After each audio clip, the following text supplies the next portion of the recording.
I use the term biofield to describe what we're looking at because there's so much baggage associated with the word aura, and from my esoteric training with Dr. Mayer Master Moose at the Zoroastrian College, we learnt from the Zoroastrian text that the body actually has 9 layers.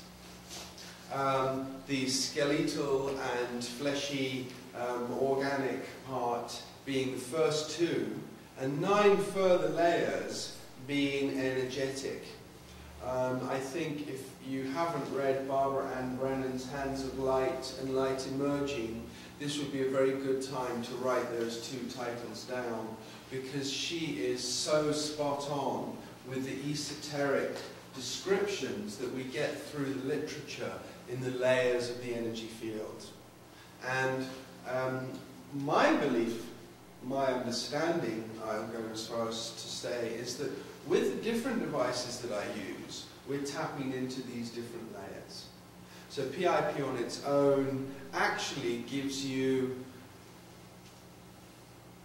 maybe 2 or 3 of the layers, but blended. The GDV and Kirlian gives you the innermost etheric layer. The RFI, interestingly, specifically is designed to go into 2 layers, the emotional layer and the etheric layer. And so this is why I have dwelled on doing research with multiple devices. The first paper that I ever had published was a paper which described the concurrence, the interactions, if you like, between 4 different energy assessment devices in a pilot study.